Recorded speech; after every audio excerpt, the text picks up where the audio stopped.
Shalom, selamat pagi Bapak Ibu dan saudara yang kasih Tuhan. Kita bersyukur untuk hari ini, hari yang baru, hidup yang baru yang masih Tuhan karuniakan bagi kita.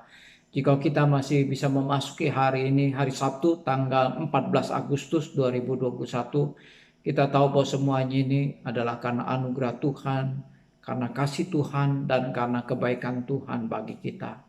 Untuk memasuki hari ini saya ingin mengajak kita bersama-sama merenungkan satu bagian firman Tuhan yang diambil dari Injil Matius pasal yang ke-25 ayat yang ke-31 sampai ayat yang ke-46. Perikop firman Tuhan ini adalah merupakan khotbah Tuhan Yesus tentang akhir zaman. Dan di dalam perikop ini berbicara tentang penghakiman yang terakhir. Di dalam ayat yang ke-31, di situ dikatakan bahwa pada waktu Tuhan Yesus datang kedua kali, Dia akan datang sebagai hakim yang akan menghakimi. Dia akan datang di dalam segala kemuliaannya. Dia akan datang dengan diiringi oleh malaikat-malaikat yang berpasukan. Bapak, Ibu, dan saudara yang dikasihi Tuhan, kedatangan Kristus yang kedua kali ini jauh berbeda dengan kedatangannya yang pertama kali. Kedatangan Yesus yang pertama kali, Dia datang sebagai juru selamat. Dia lahir berinkarnasi menjadi manusia yang hina dina. Dia lahir di kandang binatang, diletakkan di dalam palungan. Ya, Dia datang di dalam kemanusiaannya untuk menjadi juru selamat bagi orang-orang yang berdosa. Tetapi pada waktu Tuhan Yesus datang kedua kali, Dia bukan lagi datang sebagai juru selamat, tetapi Dia akan datang sebagai hakim yang akan menghakimi. Dia akan mengumpulkan semua orang dari segala bangsa dan akan menjadi hakim bagi semua orang dan bagi semua bangsa. Bapak, Ibu, dan saudara yang dikasihi Tuhan, Tuhan Yesus katakan bahwa pada waktu Dia datang kedua kali, Dia akan memisahkan semua orang. Ya, Dia seperti gembala memisahkan domba daripada kambing. Sama seperti gembala memisahkan kambing dari domba. Demikian juga pada waktu Tuhan Yesus datang kedua kali, Dia akan memisahkan antara orang yang percaya dan orang yang tidak percaya. Dia juga akan memisahkan antara orang Kristen yang sejati dan orang Kristen yang KTP.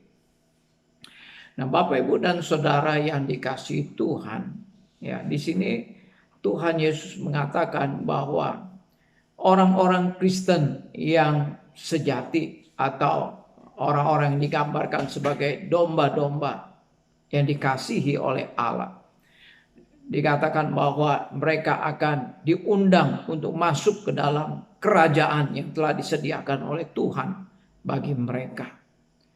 Dan bagi orang-orang Kristen yang tidak sejati, bagi orang-orang yang tidak percaya kepada Tuhan, maka mereka disebut sebagai orang-orang yang terkutuk dan mereka akan menerima penghukuman daripada Tuhan di dalam api yang kekal.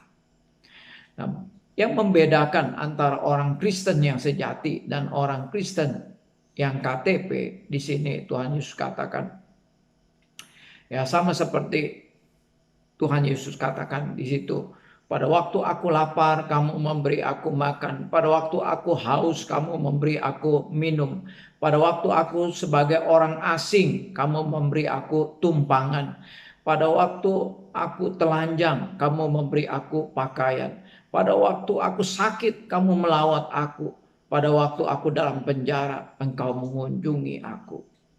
Dan orang-orang benar itu, orang-orang yang dikasihi oleh Tuhan itu mengatakan, Tuhan, kapankah aku melakukan semuanya itu? Tuhan Yesus katakan, pada waktu kamu melakukan untuk satu orang yang paling hina, engkau telah melakukannya untuk aku. Demikian juga Tuhan Yesus katakan kepada orang-orang yang terkutuk, ya, orang-orang yang akan mendapatkan penghukuman. Pada waktu aku lapar, kamu tidak memberi aku makan. Pada waktu aku haus, kamu tidak memberi aku minum. Pada waktu aku telanjang, kamu tidak memberi aku pakaian. Pada waktu aku sakit, kamu tidak melawat aku. Pada waktu aku sebagai orang asing, kamu tidak memberi tumpangan. Pada waktu aku di dalam penjara, kamu tidak mengunjungi aku. Nah, orang-orang yang akan dibinasakan oleh Tuhan, yang dikutuk oleh Tuhan, yang mengatakan, kapan aku tidak melakukan untukmu ya Tuhan? Tuhan Yesus katakan, pada waktu kamu tidak melakukan untuk orang yang paling hina ini, kamu juga tidak melakukannya untuk aku. Jadi Bapak, Ibu, dan Saudara yang dikasihi Tuhan, melalui perumpamaan yang disampaikan oleh Tuhan Yesus tentang penghakiman pada akhir zaman ini, di sini Tuhan Yesus menegaskan bahwa Dia akan menghakimi orang berdasarkan perbuatannya. Kita tahu bahwa Tuhan Yesus mengajarkan, firman Tuhan mengajarkan bahwa orang diselamatkan hanya oleh karena anugerah Tuhan dan diterima melalui iman. Tetapi orang juga akan dihakimi menurut perbuatannya. Akan dihakimi karena apa yang dilakukannya.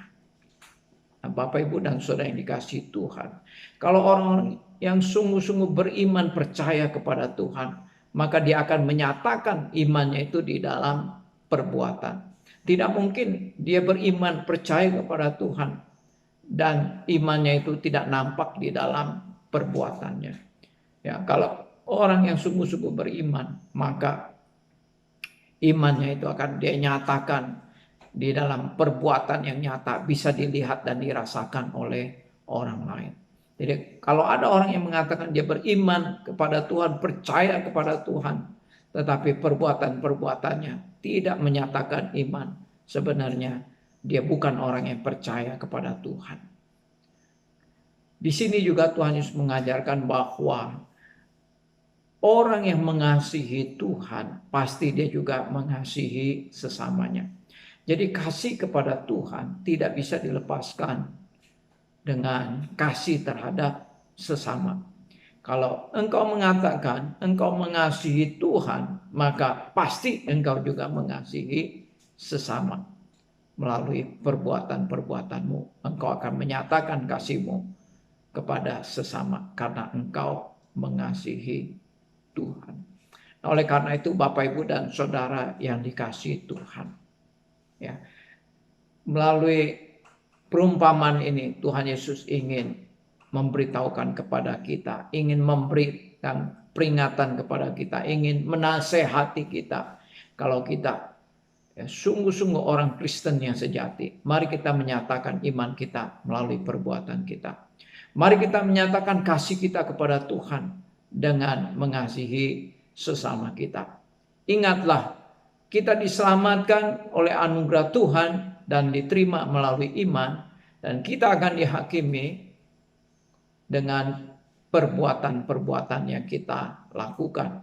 Akan kita pertanggungjawabkan di hadapan Tuhan. Kiranya Tuhan memberkati kita. Selamat beraktivitas, dan jangan lupa besok hari Minggu, hari ibadah kita, mari kita persiapkan hati kita untuk datang di hadapan Tuhan, beribadah dan berbakti kepadanya. Tuhan memberkati kita semua. Amin.